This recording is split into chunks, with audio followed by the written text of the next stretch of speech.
Hi everybody, welcome back to my channel. So now this session is related to our Palo Alto DoS protection and the John protection.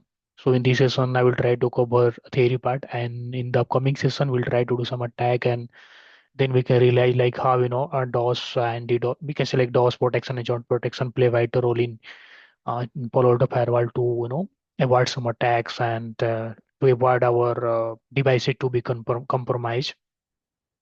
Okay, so let me take the pen, guys. Yeah. So DoS means like denial of service. So for example, we have our firewall and there is one server here. We can select server which is hosted in DMZ, and someone from outside is trying to send some unwanted traffic. For example, scene packet, multiple scene packet. Okay, multiple scene packet. We can say like lakh crore package. We can say to compromise this server. Scene packet coming to this server. Um,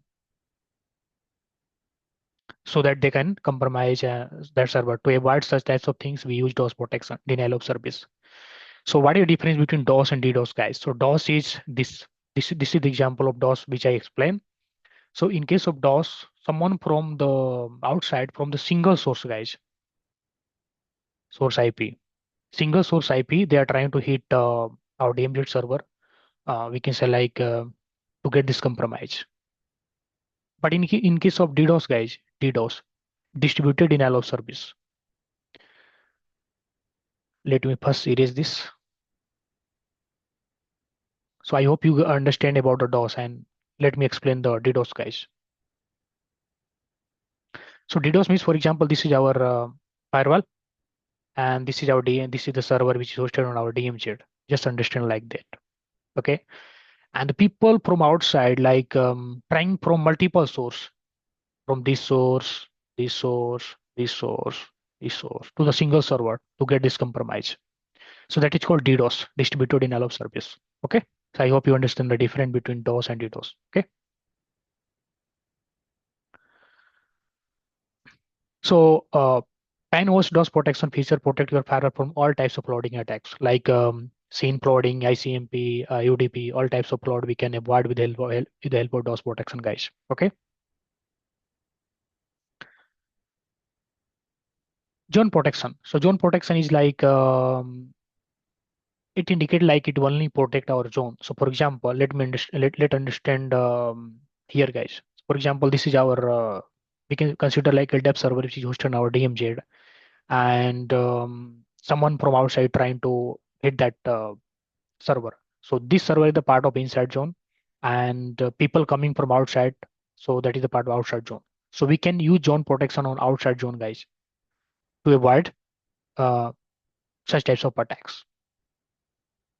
Okay, so that is zone protection. So DOS protection is basically applicable for all the traffic which is matching that criteria. We can matching that criteria whatever we have configured, but zone protection is especially for the zone. If traffic coming from outside to inside and we have configured zone protection outside, so that is going to applicable for that zone only. Okay, so we can use as per your business requirement, as per your the flow, like if we realize like multiple attack happening on the basis of zone, so we can use zone protection. If it is overall attacks, so we can use DOS. It's up to your environment, guys. So I hope you understand the difference between DOS, DDoS, and zone protection. Okay, so there are so many flaws, like in case of zone, and zone also like scene, UDP, ICMP, and in case of DOS also like scene. We'll try to see from here also. If you come on the firewall, and if you go on the here like DOS device, and if you go on the uh, just 1 minute. If you go on the object, guys, sorry, and if you go on the DOS protection, if you click add, so there are so many cloud protection like SynFloat, UDP, ICMP version 6 float, other IP float. Resource protection also is there. So in DOS protection profile, there are two types of DOS protection profile. First one is aggregate, and second one is classified. So it is very important to understand. In my environment, we are using classified, and let me explain the difference between aggregate and classified profile. So aggregate is basically, guys, apply DoS threshold configuring profile to all packet that match rule criteria. So aggregate is basically for all the traffic, all the packet which is matching that rule criteria. So it is not good.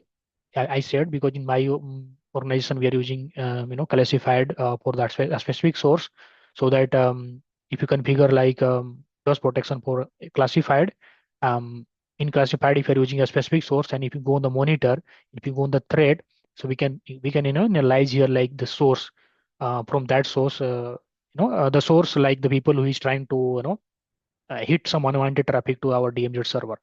So it's up to you guys, like it depends upon your environment.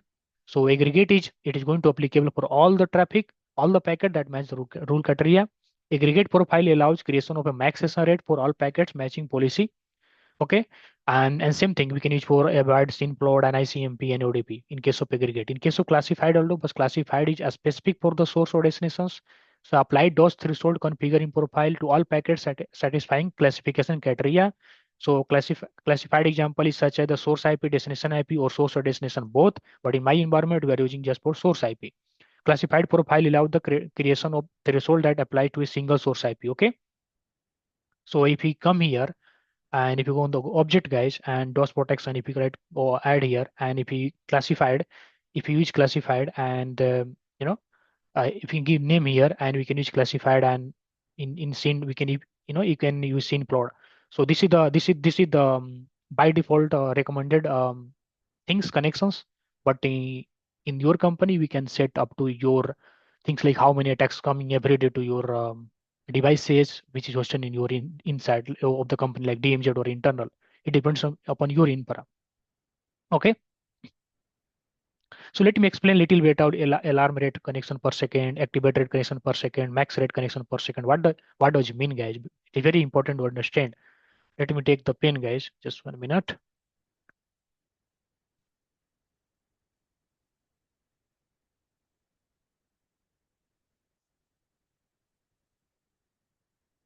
Yeah, so in action, there are two types of action. First one is random early drop, and another one is sin cookies. So we'll try to see that also, like what is the difference. So alarm rate connection per second means if you're using like DOS protection profile as a classified, so it is going to be applicable for the uh, either source IP, destination IP, or both. It is specific for the IP, like source destination or source destination both. But in case of aggregate, it is going to applicable for all the traffic which is matching that rule criteria. So what is alarm rate connection per second? For example, if traffic reach the limit like 10,000, so it is going to it is going to generate the alarm rate. Okay, and if the connection reach like 10,000, it is going to be individually drop. Like it is not going to drop all the packets.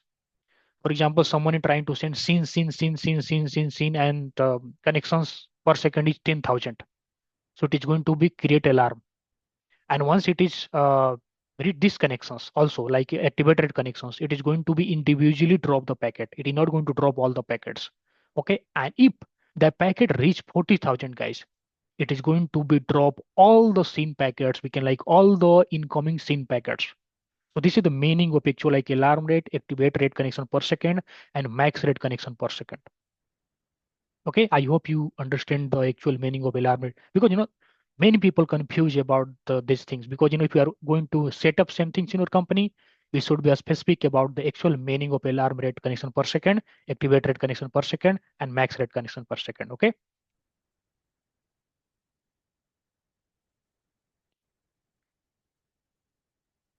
Okay. Same thing you can use for UDP plot. So in my company, let me explain, guys. We are using 1,000 as a alarm rate. So after 1,000 connection, it is going to generate the alarm, and we have set activated connection per second 2,000. So after 2,000, if someone sending 2,000 packets, it is going to be randomly drops some packet. And in max rate connection per second, we have set like 4,000. So after 4,000, for example, there is SYN packet coming to particular one server which is hosted on DMZ, or maybe some other server or other application which is hosted on our inside or DMZ. Traffic is coming to the firewalls, and that connections per second is 4,000. So our firewall is going to be drop all the incoming packets because it is going to match the criteria, right? So this is the beauty of, right, to avoid the flood. Same for ICMP, same for ICMP version 6 flood and other. Resource protection, we can make some concurrent session we can set here, that is fine. So that this is the difference between, guys, in DoS protection profile, aggregate and classified, and these are the parameters we generally use in the company. So I hope you understand the meaning. If you are feeling any problem, please comments. I will try to answer it whenever I will free. Okay.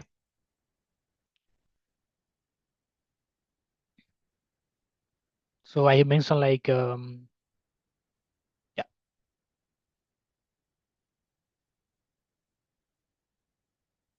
yeah. There is one another option, guys. Let me explain also. This one. If you go on the here like DoS protection, if you like, try to click add. And if we go in this here like scene flood, and there are two options, action at two tabs, random early drop and scene cookies. What is the meaning of scene cookies, guys? If you're using scene cookies, let me explain what is the meaning of scene cookies. In case of scene cookies, guys, this is our firewall and this is source. Maybe someone trying to hit our DMZ. This is maybe someone from the outside. Maybe let's consider this is someone hosted on the internet, and this is our server which is hosted on our DMZ. Okay. So when source traffic coming from source, firewall working in the middle as a proxy. Okay, this source and not visibility like who is in the middle. So firewall will work as a proxy. And if source traffic come to the we just consider like if seen packet coming from the source, firewall is going to create cookies and send on behalf of the actual destinations to get the response from the source. If firewall is getting proper response like seen act, then accordingly it is going to send to the packet to the backend and accordingly create the session on the firewall backend server. If the packet is not correct, like not seen act, it is going to drop it. It is not going to maintain the entry and create session on the connection tables. So this is to avoid like this is the action like seen cookies, guys. So it depends upon your business, it depends on your company, it depends upon how many attacks coming every day to your devices, and we are after analyzing all the logs, so accordingly we can configure it which types of attacks. We can also use Palo Alto threat ball to identify like with the help of like vulnerability type and session ID. We can realize like which types of attack it is. And accordingly we can use that all the options. So I have explained like scene cookies meaning. Okay, so I hope you understand the random early drop and scene cookies actual meaning. So many company using both things like scene cookies and random early drop. Someone are using scene cookies only. Someone are using random and early drop. So we are using random early drop at the moment. Okay. So I hope you understand about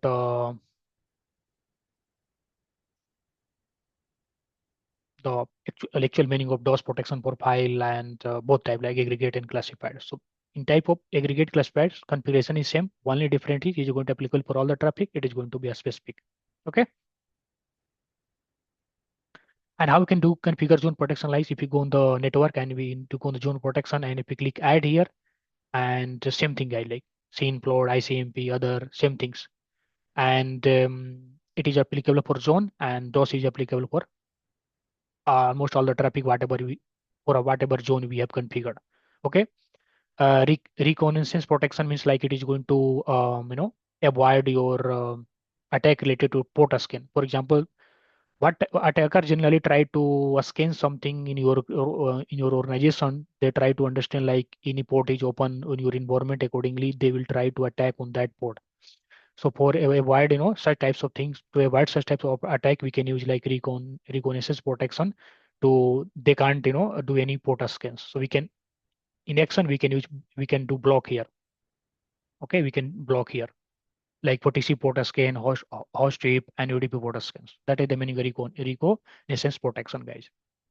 Okay.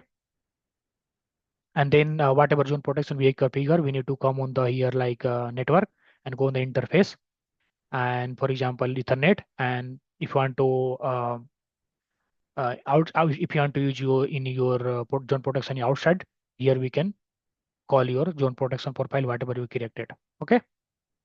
And there is another option, enable packet buffer protection. So packet buffer protection, basically it is going to avoid to you can select prevent our DOS related things. We can say like sometimes attacker try to compromise our buffer sessions, we can say, which is stored inside of firewall. So for such types of thing it is used. Okay. And once your DOS protection profile created, then we need to come in the policy and go in the DOS protection, and here we can create like source. What is the source zone? So in our case, outside, destination zone, inside, in company generally DMZ, an option here which profile you want to use, aggregate or classified. So here whatever profile we created, we can use it here as a, we need to click here, and here we can use here classified, and address source IP only, destination IP, source IP or destination IP both. What I mentioned like classified is a specific for the source or destination or both. But in case of aggregate, there is no any option like that. If you create here, it is going to applicable for all the traffic which is matching this rule. But in case of classified, it is a specific for those. In our environment, we are using source IP only. Okay. So if someone from, for example, someone from outside and his source IP is 10.10.10.10 or maybe 20.20.20.20, and if they are trying to, trying to, try to send someone wanted traffic or DMZ server, so we can recognize that source in our threat logs. Okay. So this is the actual meaning, guys.